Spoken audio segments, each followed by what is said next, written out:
안녕하세요. 억소리 나는 돈을 의도치 않게 받게 된 30대 여성입니다. 사람은 누굴 곁에 두느냐에 따라 인생이 천국이 되기도 하고 지옥되잖아요. 전 돈돈거리는 사람을 곁에 뒀더니 돈 버는 방법과 돈 모으는 방법을 알게 되었어요. 그런데 사람을 계산적으로 대하는 태도에 질려버려서 똑같이 계산기 두드리며 복수해 줬거든요. 그래서 엄청난 돈을 받게 되었어요. 물론 제가 마음고생한 것에 비하면 턱없이 적은 돈이지만요. 제가 어떻게 해서 얼마의 돈을 받게 되었는지 궁금하시죠? 정말 황당하고 복잡한 이야기예요. 잘 들으시고 여러분도 조심하시길 바랄게요. 먼저 제 상황을 말씀드리자면요. 전 평범한 가정에서 자란 평범한 여자예요. 아빠는 회사원이고요. 엄마는 간간히 알바를 하면서 지내는 주부세요. 저한텐 여동생이 한 명 있는데요. 저희 둘 다 공부를 제법 잘해서 좋은 대학에 들어갔고 나중엔 대학원까지 진학하게 됐었어요. 아버지 월급이 아주 넉넉하진 않았지만 그 덕분에 저희가 큰 걱정 없이 학업에 집중할 수 있었던 것 같아요. 아버지가 현역으로 일하실 때라 일정한 수입은 있으셨고 저랑 동생은 장학금도 종종 받으면서 부모님 부담을 조금이라도 덜려고 노력했어요. 대학원에 가겠다고 했을 땐 아버지께서 퇴직금을 일부 미리 받아서 학비에 보태주셨고요. 그래서 저희는 정말 감사한 마음으로 오롯이 공부에만 집중할 수 있었던 것 같아요. 또 학교에 다니면서 공부만 한 건 아니에요. 열심히 청춘도 즐겼죠. 친구들이랑 여행도 다니고 쇼핑도 하고 젊을 때 할 수 있는 건 웬만한 건 다 해봤던 것 같아요. 연애도 몇 번 해봤는데 아쉽게도 오래가는 인연은 없었죠. 그런데 대학원생일 때 소개팅으로 만난 사람은 좀 달랐어요. 그때 제가 29이었는데 나이도 적당히 찼고 아무래도 결혼이란 걸 좀 더 현실적으로 생각할 시기라서 더 남다른 느낌이 들었던 것 같은데요. 남자친구는 저보다 2살 많았는데 나이에 비해 이뤄놓은 게 꽤 많더라고요. 저는 그런 모습에 이 남자와 같이 살면 정말 안정적으로 잘 살 수 있겠다는 생각이 강하게 들었어요. 왜냐하면 남자친구는 정말 책임감이 강한 사람이에요. 그게 제가 반한 포인트예요.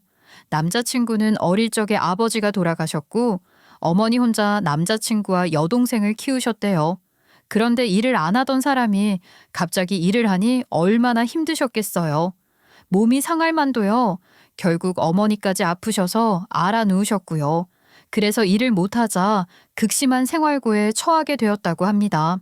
집에 쌀이 없어서 어머니가 쌀을 꾸러 다닌 적도 있다고 할 정도였대요. 내가 그때 그런 엄마의 모습을 보면서 다짐했어. 돈을 열심히 벌어서 더 이상 비참한 일을 겪지 말자고 말이야. 힘들었겠다. 그래도 정말 잘 컸네. 엇나갔을 만도 한데 어린 시절에 자기가 정말 기특하네. 엇나갈 수가 없었어. 나는 고등학생이 되자마자 알바를 엄청 했거든. 새벽에 일어나 우유 배달을 했고 학교 끝나면 피자집에서 일했고 피자집이 10시 반에 끝나거든. 그럼 고깃집으로 출근해서 12시까지 불판 닦고 집에 갔다. 그렇게 벌어야 우리 세 식구가 겨우 먹고 살만 했거든. 그런데 더 대박인 게 있었어요. 그렇게 아르바이트를 하면서도 공부는 절대 놓지 않았대요.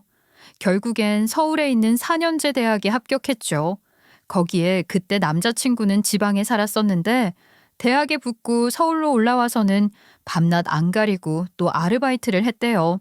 자기 학비랑 생활비는 물론이고 지방에 계신 어머니랑 동생 생활비까지 책임졌다고 하더라고요. 솔직히 그 얘기 들으면서 너무 대단하다고 느꼈어요. 어린 나이에 자기 하나 챙기기도 바빴을 텐데 가족을 위해 그렇게까지 할 수 있다는 게 정말 쉽지 않잖아요. 거기에 2년 뒤쯤엔 남자친구 여동생도 대학생이 됐거든요. 그때도 동생 등록금을 남자친구가 다 대줬대요. 동생만은 돈 걱정 없이 학교 다니게 해주고 싶어서 4년 내내 정말 열심히 뒷바라지 했다더라고요. 그 얘기를 들었을 때 그냥 존경스럽다는 말밖에 안 나오더라고요. 자기 인생도 바쁠 텐데 동생의 미래까지 책임지겠다는 그 마음이 정말 대단했어요. 남자친구는 대학교 졸업하고 나서 꽤 괜찮은 회사에 취직을 했어요. 복지도 좋고 연봉도 제법 높은 이름만 들으면 다들 아는 유명한 중견기업이에요. 그런데 이 사람이 진짜 특별한 점은 따로 있었어요. 저랑 나이 차이가 2살밖에 안 나는데도 자산이 꽤 많더라고요. 처음엔 그냥 그 나이대에 적금 좀 잘 들었겠지 이 정도로 생각했는데 알고 보니까 워낙 어릴 때부터 돈을 아끼고 알바하면서 모은 돈을 틈틈이 투자해 뒀더라고요. 그게 쌓이고 쌓여서 또래에 비해 자산이 훨씬 많은 거였어요. 자산이 3억이나 된다고? 그 많은 돈을 어떻게 모았어? 직장 생활하면서 월급만 꼬박꼬박 모아도 그 정도는 쉽지 않을 텐데. 큰 돈을 만들려면 투자밖에 없었어. 나 고등학생 때 진짜 먹고 죽어도 없을 정도로 빠듯했거든. 그래도 돈을 조금씩 남겨서 주식을 조금씩 사들였지. 처음엔 진짜 소액으로 해봤는데 운이 좋게 잘 불어나서 목돈이 생기게 되었어. 와, 주식만으로 그렇게 큰 돈을 만든다는 게 쉽지가 않은데 진짜 대단하다. 주식만 한 건 아니고 목돈이 어느 정도 생겼을 때 부동산 붐이 불더라고. 그때 전세 끼고 아파트 하나 샀어. 오르면 팔고 또 전세 끼고 다른 물건 사고 그렇게 몇 번 거래하면서 돈을 좀 모았지.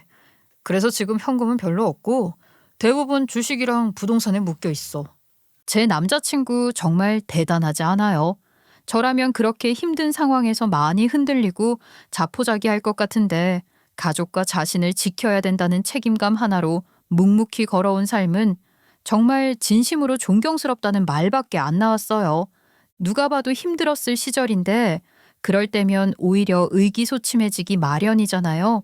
돈이 없으면 오히려 더 돈을 아끼고 안전자산을 모으려고 할 텐데 그 어린 나이에 투자를 해야 큰 돈을 만들 수 있다는 생각을 했다는 것 자체가 정말 놀라웠어요. 게다가 생각만 한 게 아니라 실제로 주식 투자를 시작했고 목돈을 만들어 부동산까지 투자해서 제대로 수익을 만들어냈잖아요. 남자친구가 이뤄온 삶을 대단하다고밖에 표현할 수가 없어요. 저는 그 나이 땐 그냥 놀기만 했지. 앞으로 인생을 어떻게 살아야겠다. 이런 진지한 생각은 거의 안 해봤거든요. 근데 남자친구 얘기를 들으면 들을수록 나는 지금까지 좀 헛살았던 건가 싶더라고요. 그 사람이 살아온 걸 보고 있으면 저도 앞으로는 좀 더 깊이 생각하면서 살아야겠다. 조금은 더 진취적이고 단단하게 살아가야겠다는 마음이 절로 들었어요. 실제로 남자친구는 그때도 그냥 회사만 다니는 게 아니었어요. 평일 내내 회사 일로 바빴는데도 틈틈이 주식 같은 투자도 병행했고요. 심지어 밤에는 웹소설까지 쓰면서 투잡을 하고 있었거든요. 정말 하루하루를 허투루 보내는 법이 없는 사람이었어요. 저는 도대체 시간이 어디서 나는 건지, 어떻게 저렇게 알차게 쓰는지 보고 있으면 신기할 정도였어요. 자기 일만 열심히 하는 데서 그치지 않고 저한테도 항상 아낌없이 조언을 해줬어요. 어떻게 하면 더 성장할 수 있을지, 어떤 방향으로 가야 할지 같이 고민해주고 제 인생까지 함께 챙겨주었죠. 이제 자기도 곧 대학원 졸업하니까 실전에서 역량을 보여줄 때야. 지금부터가 중요해. 맞아. 나도 이제 실전으로 나가야 할 때가 왔는데 어느 분야로 가야 할지, 내가 어떤 일을 행할지 잘 모르겠어. 제가 이렇게 고민을 말하면 남자친구는 회사 고를 때 어떤 기준을 세우면 좋은지, 앞으로 어떤 방향으로 경험을 쌓으면 좋을지 등등 정말 구체적이고 현실적인 조언들을 많이 해줬어요. 그런 말들을 들을 때마다 내가 기댈 수 있는 사람, 나를 이끌어줄 수 있는 사람이라고 느꼈고요. 그런 진취적인 자세와 태도에서 제가 배울 점이 정말 많다고 느꼈어요. 누군가의 연인이자 인생의 동반자로서 정말 믿고 함께 걸어가고 싶은 사람이라는 확신이 들었던 것 같아요. 그런 남자친구의 조언을 하나하나 귀담아 듣다 보니까 저도 점점 더 제 앞길에 대해 진지하게 고민하게 되더라고요. 그래서 대학원을 졸업한 후에는 대기업의 연구소에 들어가게 됐어요. 아무래도 제 성격이나 지금까지 공부해온 방향을 생각해보면 연구직이라는 일이 저한테 가장 잘 맞을 것 같았거든요. 직접 연구하고 분석하는 일을 하다 보니 확실히 재미있었고 저도 사회 구성원이 되어서 내 자리를 찾았구나 싶어서 뿌듯했어요. 회사에 들어간 뒤엔 정말 열심히 일했어요. 입사 1년 후쯤 어느 정도 안정이 됐을 때 자연스럽게 결혼 이야기가 오가기 시작했죠. 저희는 결혼을 준비하는 과정에서 많은 얘기를 나눴는데 남자친구는 요즘 트렌드에 맞게 반반 결혼을 하기를 원했어요. 저도 그게 괜찮다고 생각해서 흔쾌히 그러자고 했어요. 물론 저는 일을 시작한 지 얼마 안 됐던 터라 여유가 많지는 않았지만 부족한 부분은 부모님께서 기꺼이 도와주셨어요. 둘 다 2억씩 준비해서 4억짜리 집을 사서 공동명의했고 혼수나예단, 예물 같은 부분도 모두 반반씩 나눠서 준비했어요. 정말 서로가 최대한 공평하게 책임감 있게 준비한 결혼이었죠. 그런데 예비 남편이 뭐만 보러 가면 결혼할 때 돈이 너무 많이 나간다고 찡찡거리는 겁니다. 뭔 장롱이 뭐 이리 비싸? 무슨 장롱이 100만 원이 넘어? 침대는 또 왜 이렇게 비싸? 안 되겠다. 우리 그냥 각자 쓰던 거 가져오자. 너무 비싸잖아. 지금 쓰던 가구는 1인용이라 둘이 함께 자기 힘들어. 게다가 옷장도 쓰던 건 너무 작고. 신혼가구 10년은 쓴다던데 새 거 사자. 그럼 싼 걸로 해. 결혼할 때 뭐 이리 돈이 많이 나가? 이 돈을 주식에 투자하면 수익률이 얼만데? 결혼할 때 이 정도는 당연히 들지. 자기 너무 돈돈거리는 거 아니야? 앞으로 아끼면서 잘 살면 되지. 우리 돈 많이 벌잖아. 결혼 준비할 때 다들 이 정도는 써. 예비 남편은 제가 고르는 것마다 비싸다고 싼 거 사라고 자꾸 잔소리. 드레스도 가구도 심지어 청첩장까지요. 듣다 보면 기분 나쁘고 서운해지더라고요. 저도 여자로서 제 인생 최고조로 예민해져 있을 때지만 흔들리는 멘탈에 붙드느라 정말 힘든 시기였어요. 그래도 꾹 참고 마음 다잡으면서 결국 결혼까지 잘 마무리했어요. 결혼 준비는 그래도 큰 문제 없이 잘했어요. 중간중간 의견이 좀 다를 때도 있었지만 서로 조율하면서 크게 싸우지도 않고 무난하게 결혼까지 마무리했거든요. 문제는 저희가 결혼한 후 딱 8개월이 지날 무렵 제 동생이 결혼을 한다고 알려올 때 벌어졌습니다. 저희 부모님도 첫째인 저를 결혼시킨 지 얼마 되지 않았을 때라 한 해에 자식들을 여의기가 쉽지 않잖아요. 그래서 시기를 조정해 보려고 했는데요. 알고 보니 예비 제부의 아버님께서 건강에 좋지 않아 최대한 빨리 장가를 보내시길 원하셨다고 해요. 저희도 그 사정에 공감을 했고요. 모른 척 할 수 없어서 결혼을 진행하기로 했어요. 제 동생이 결혼한다고 했을 때 언니로서 뭔가 꼭 해주고 싶었어요. 요즘은 신혼가전 중에 냉장고보단 TV가 중요하다고 하잖아요. 그래서 마음 같아선 그냥 제일 좋은 걸로 하나 사주고 싶었어요.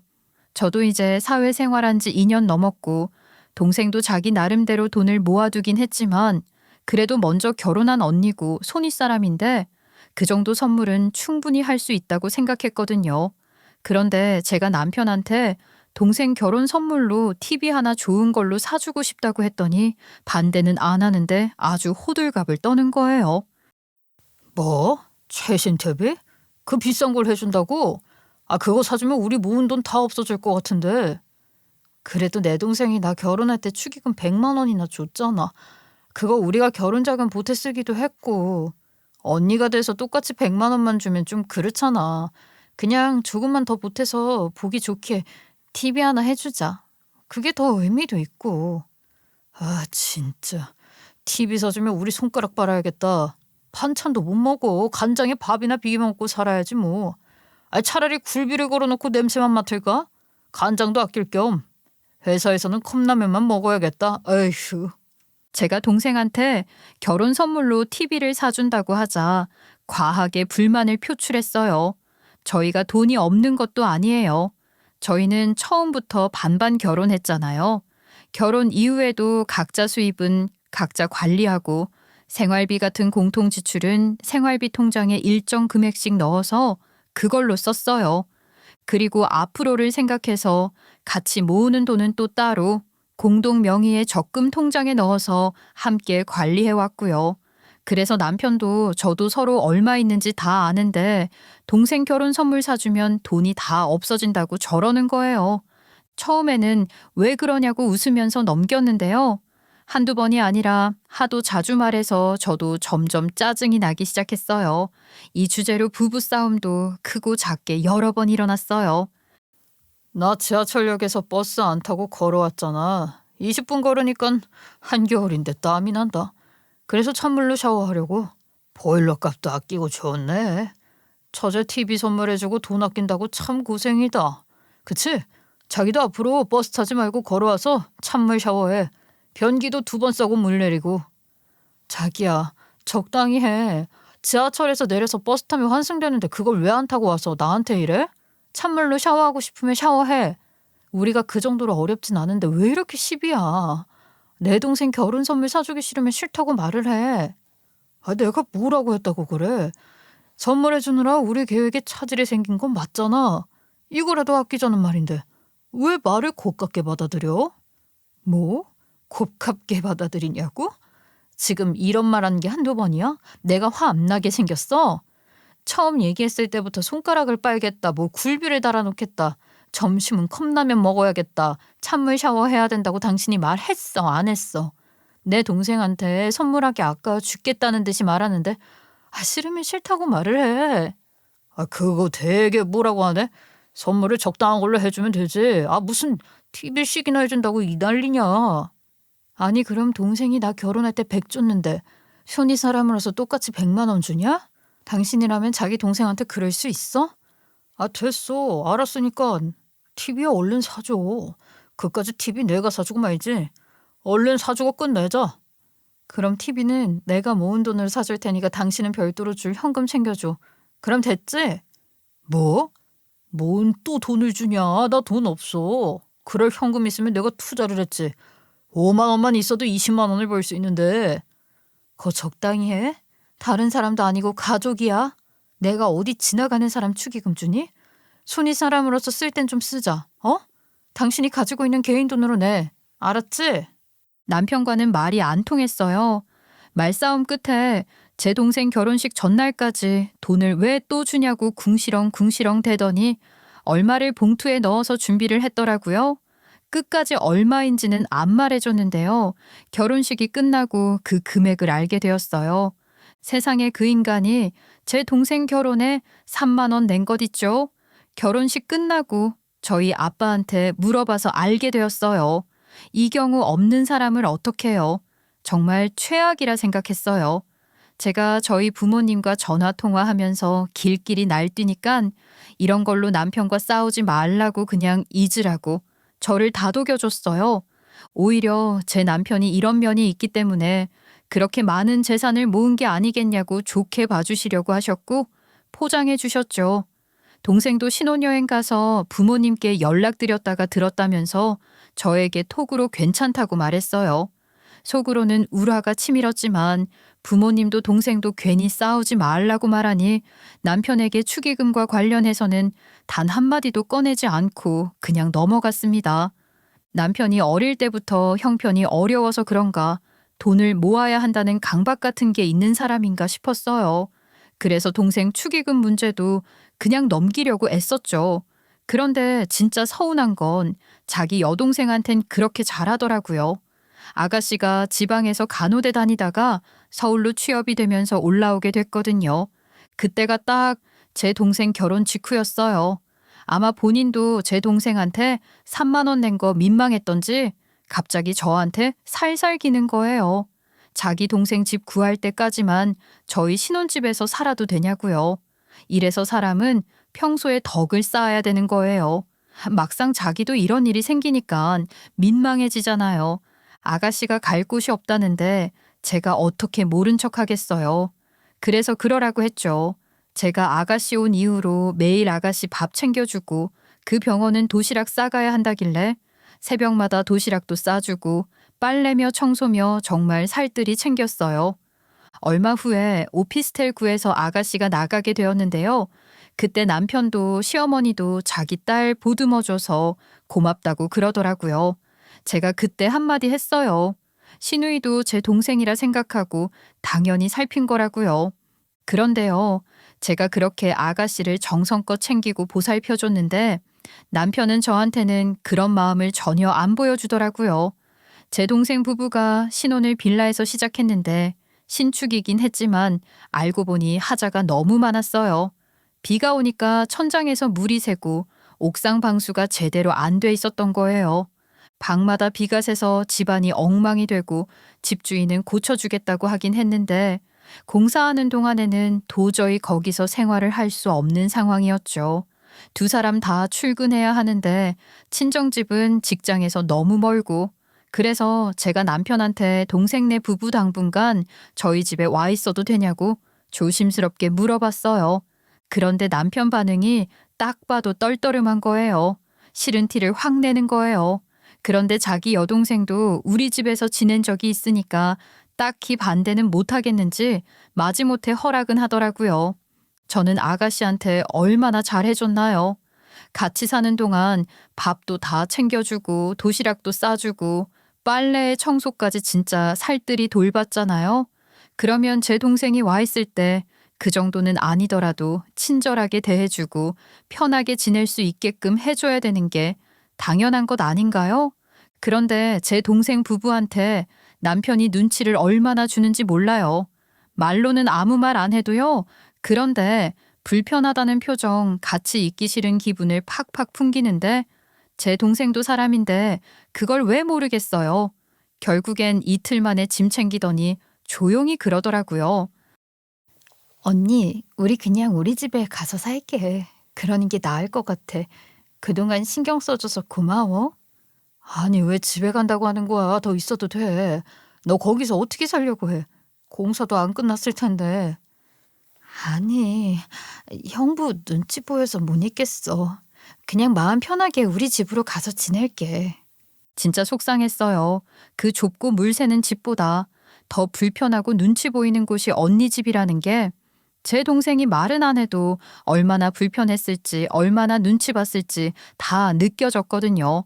이틀 동안 계속 제 동생이 형부 눈치를 봤다는 생각에 화가 쭈뼛쭈뼛 나고 미치겠더라고요. 그날 밤은 정말 마음이 뒤죽박죽이었어요.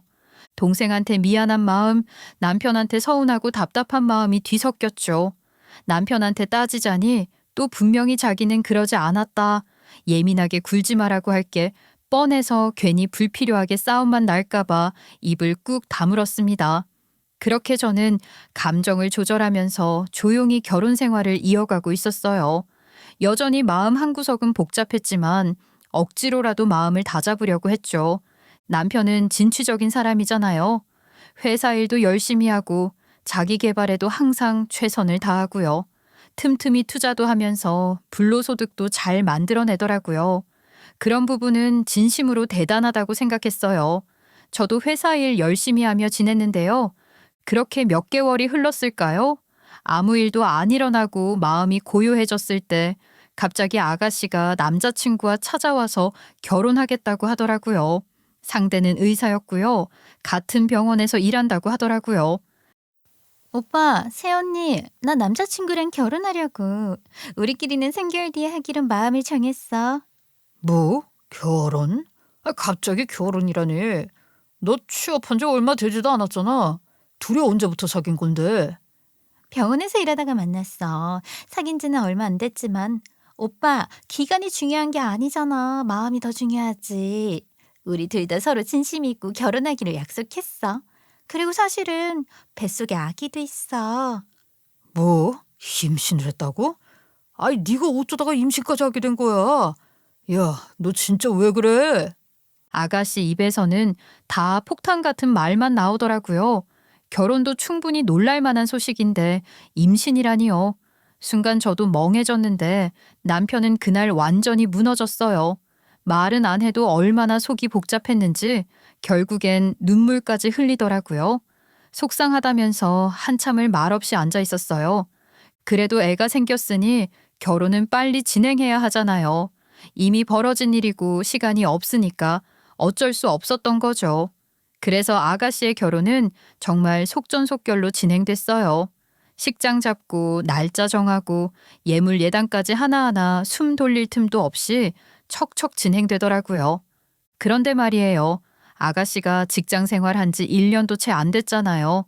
당연히 결혼 준비할 만큼의 돈이 있을 리가 없죠. 속으로는 어떻게 시집을 보내나 싶었어요. 시어머니도 남편한테 용돈을 받는 사람인데 여유가 있을 리가 없잖아요.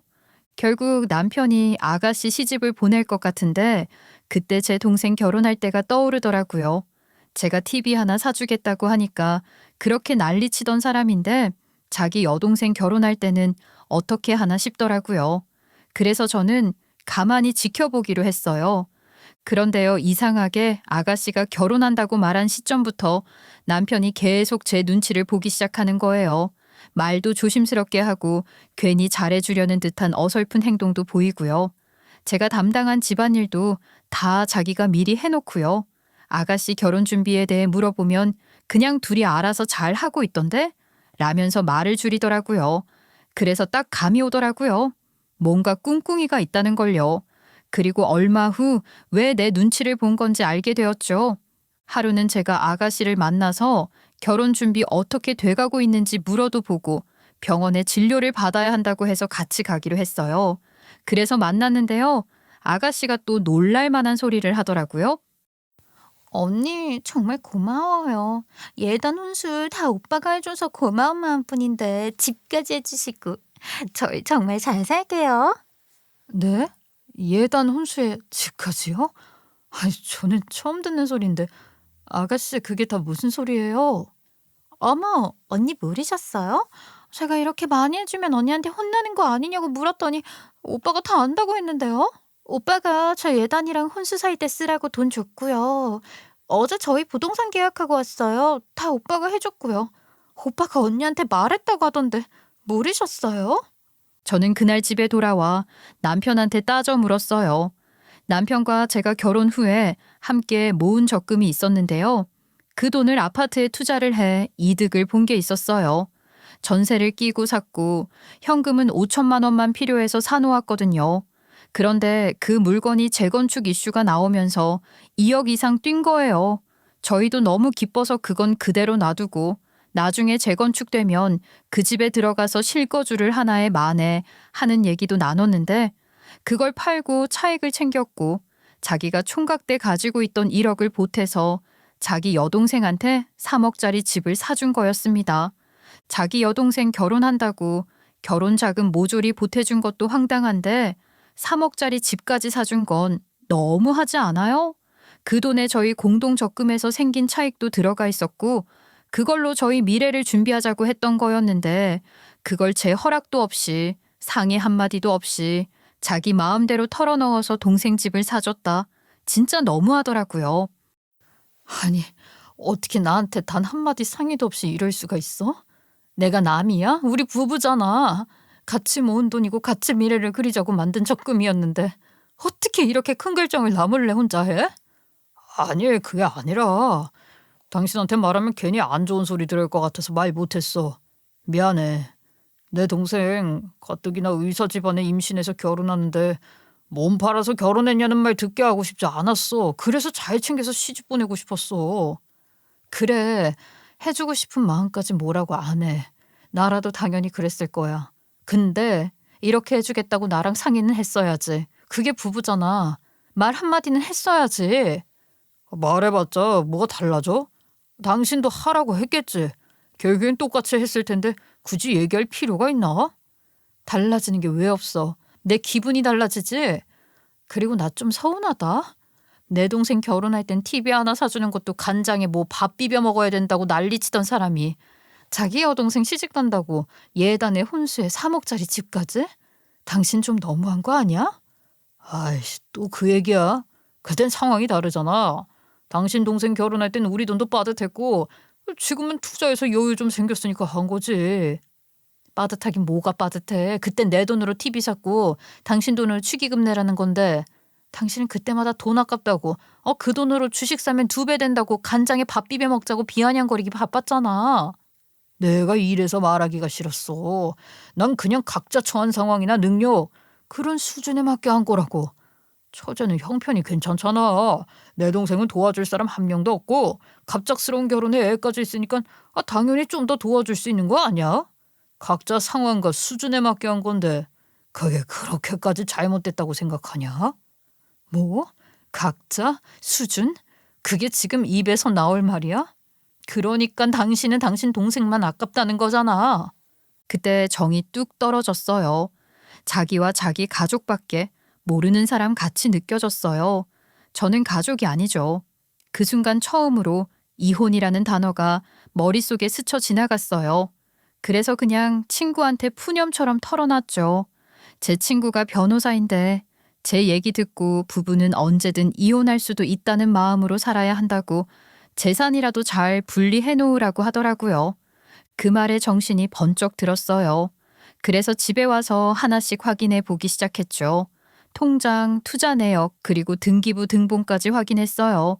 그런데 이 새끼가 신혼집 반반씩 돈 넣자고 해놓고선 등기부 보니까 집이 공동명의가 아니더라고요. 남편 단독으로 되어 있는 거예요. 더 열받는 건 거기서 끝이 아니었어요. 저희가 각각 2억씩 해서 4억짜리 집 사자고 해서 제가 2억을 줬거든요. 그런데 3억을 대출받아서 집 산 거였어요. 남편한테 따져 물었어요.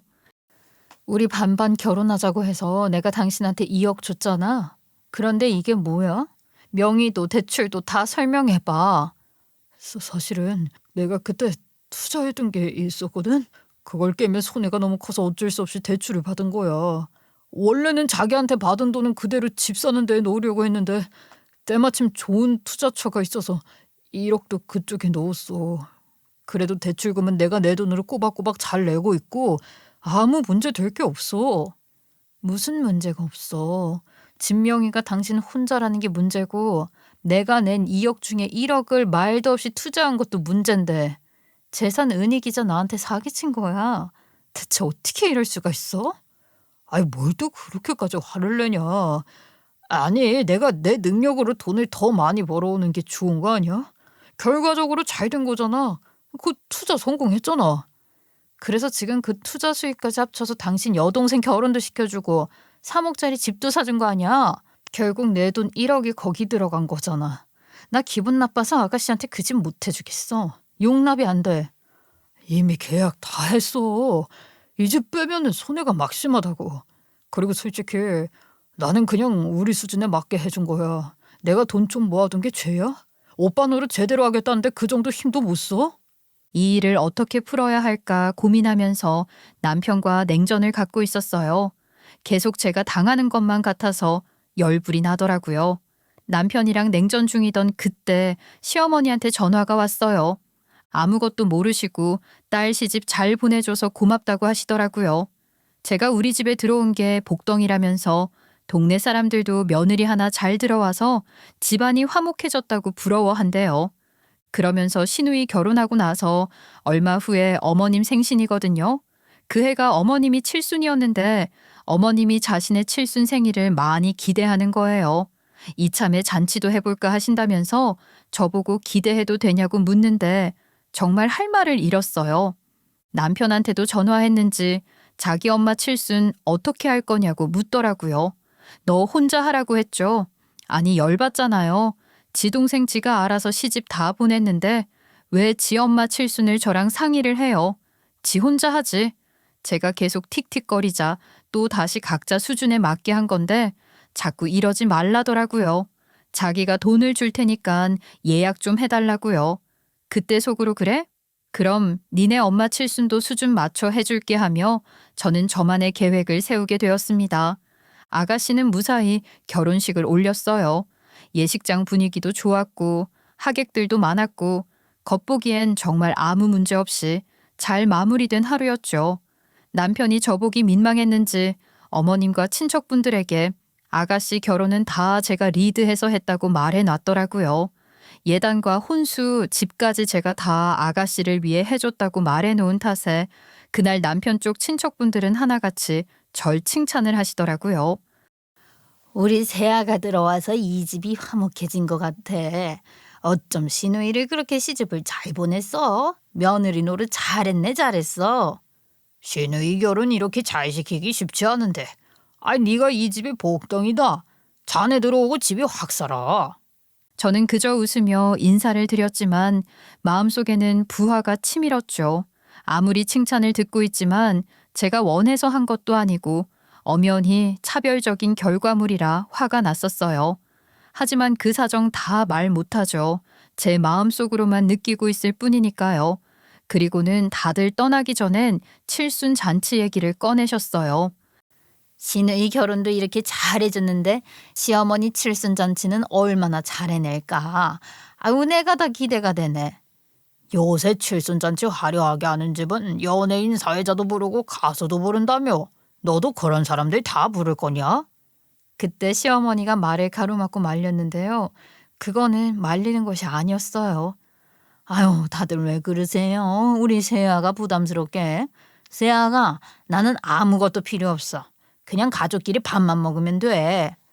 아, 어머님 칠순잔치요? 아직은 잘 모르겠는데. 남편이랑 잘 상의해서 잘 계획해 볼게요.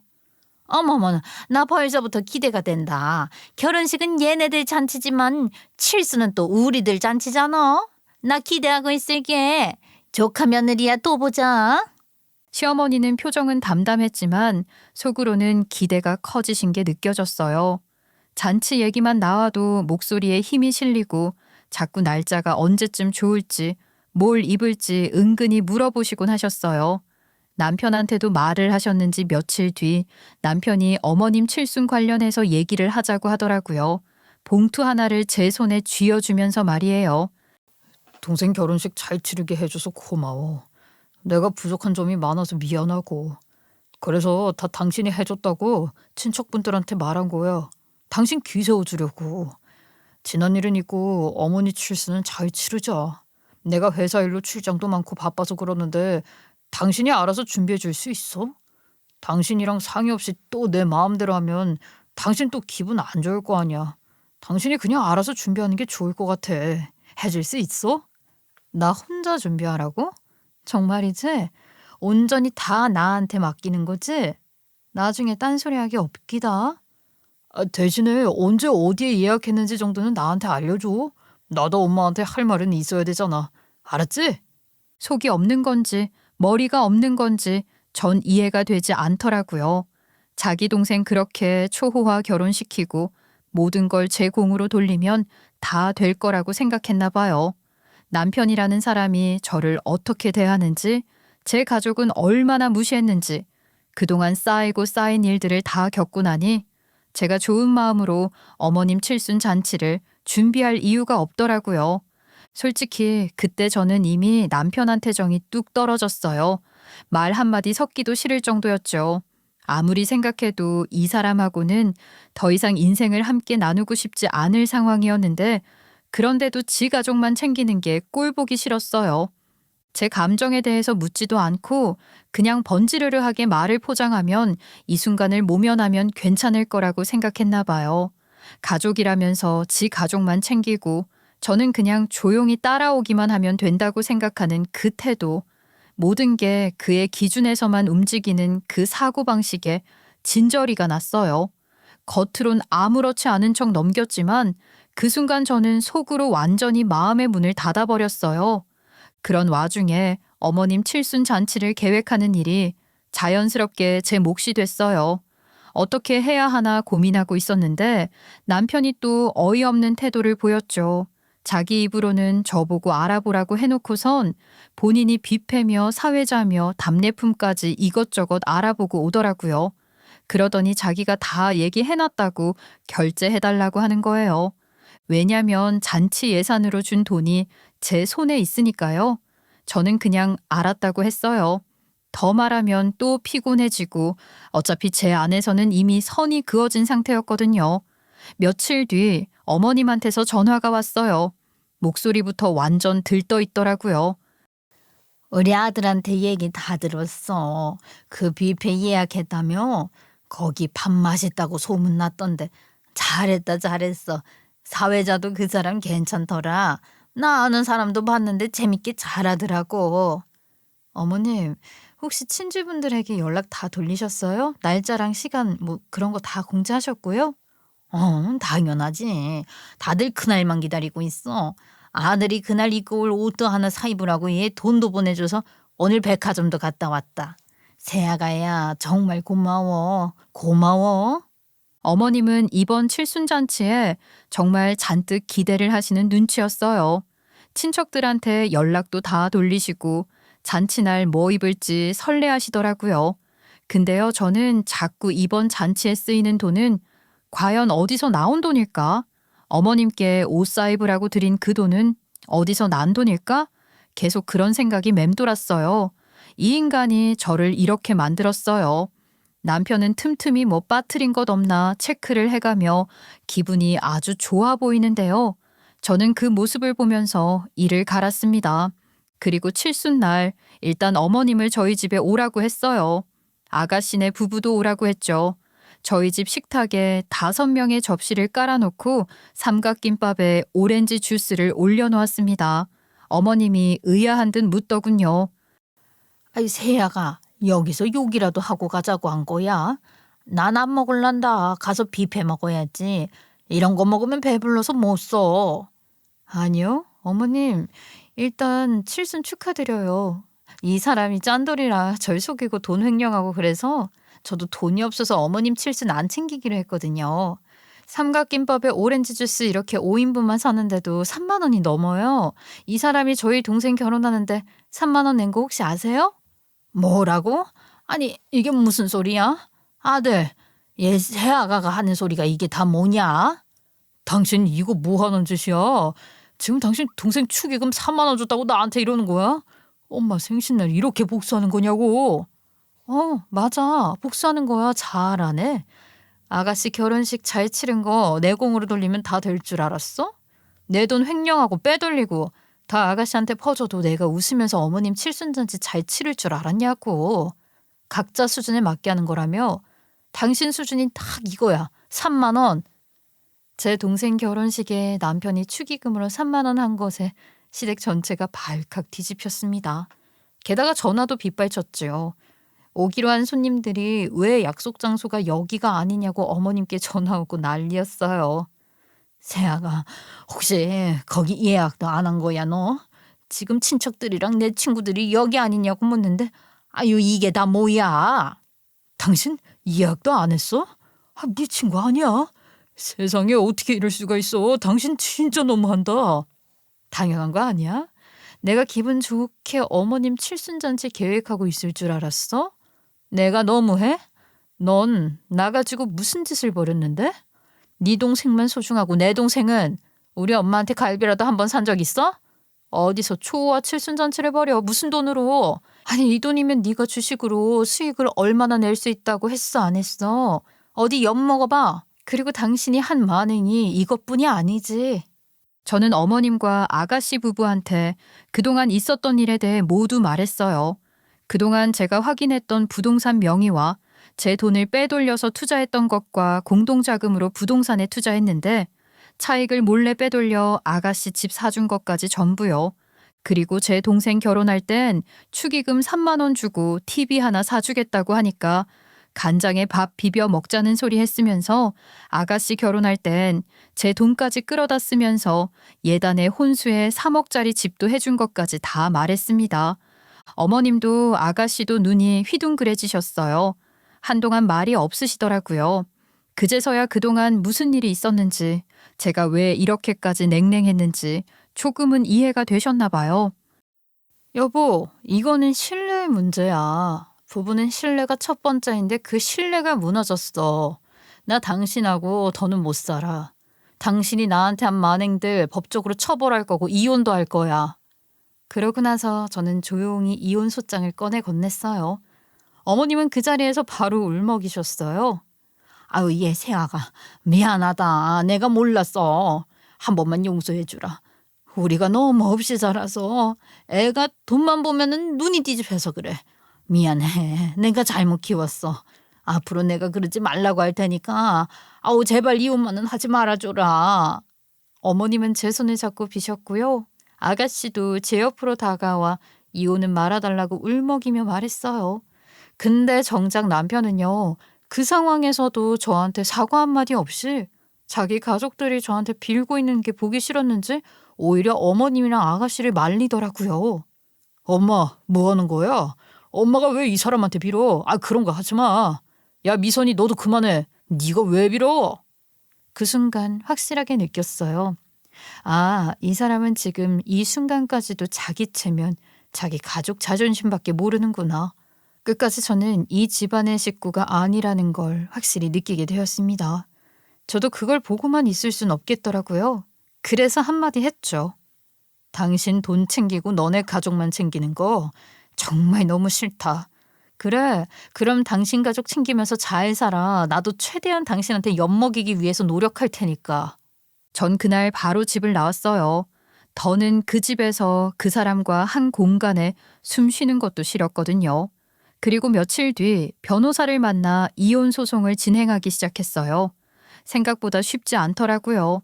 그동안 쌓여있던 게 워낙 많고 얽히고 설킨 게 많아서 이혼 소송은 정말 복잡하고도 고된 싸움이었어요. 특히 제일 힘들었던 건 재산을 나누는 일이었어요. 남편이 제 돈을 빼돌리고 은닉하고 본인 명의로 굴리고 거기에 동생 집까지 엮여 있어서 쉽지 않았어요.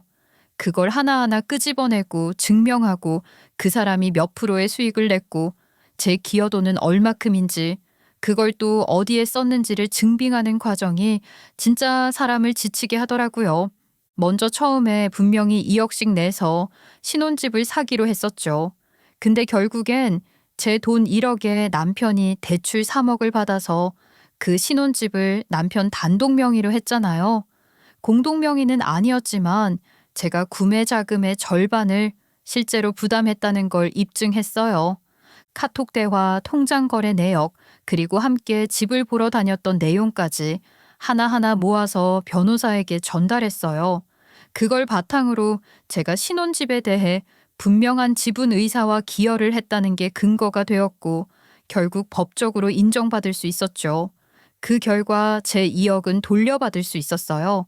그 다음 남편이 제 돈을 몰래 투자에 사용해서 수익을 낸 부분에 대해서도 끝까지 따져서 받아냈어요. 일이 복잡한 게요. 신혼집 사자고 해서 제가 2억을 줬는데 그중 1억을 남편이 제게 아무 말도 없이 투자에 사용했던 거예요. 이건 명백하게 타인의 자산을 위임 없이 사용한 것으로 횡령에 해당한다고 하더라고요.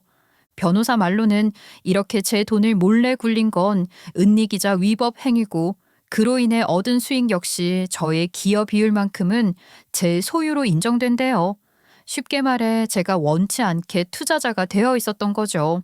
그래서 그 투자로 얻은 수익금에 대해서도 제가 부담한 1억 비율만큼 정당하게 지분을 인정받고 분배를 받아냈어요. 이 과정도 정말 쉽진 않았지만 하나하나 따지고 증명하고 포기하지 않았더니 결국 결과가 따라오더라고요. 게다가 저희 둘이 결혼하고 나서 공동자금 5천만 원으로 투자했던 아파트 있잖아요. 그 부분도 따졌더니 수익 난 금액에 대해서 제 몫을 받을 수 있다고 하더라고요. 비록 명의는 남편 혼자였지만 투자금의 절반은 제 돈이었고 그 아파트를 알아볼 때도 저랑 같이 다녔던 기록이며 통장 이체 내역도 다 있었거든요.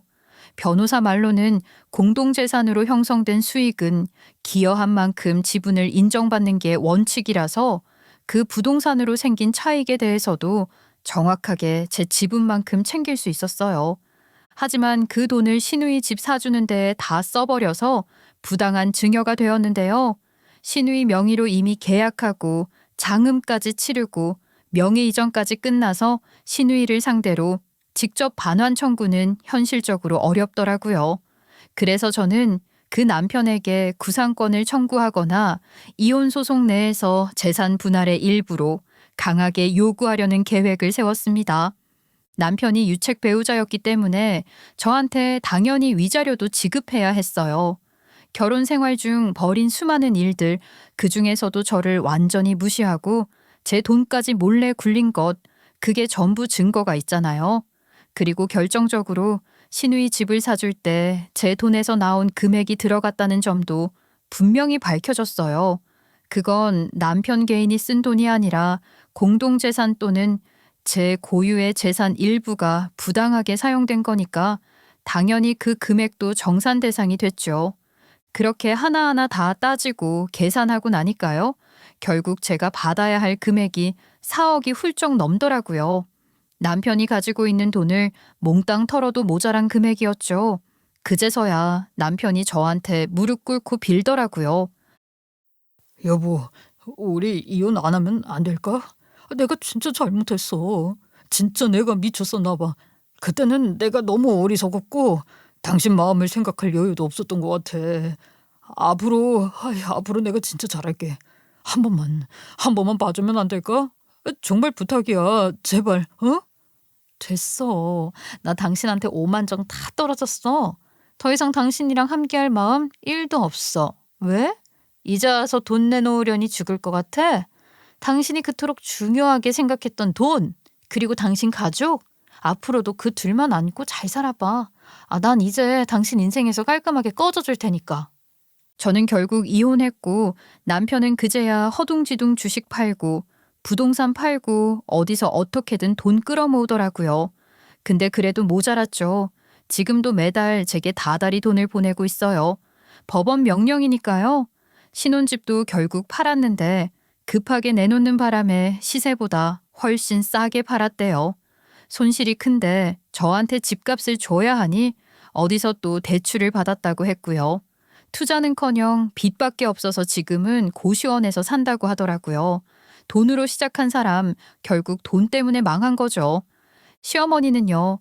칠순잔치 한다고 친척들, 친구들 다 지방에서 올라오게 해놓고 막상 잔치는 열리지도 않았으니 그날 욕을 엄청나게 드셨다고 하더라고요.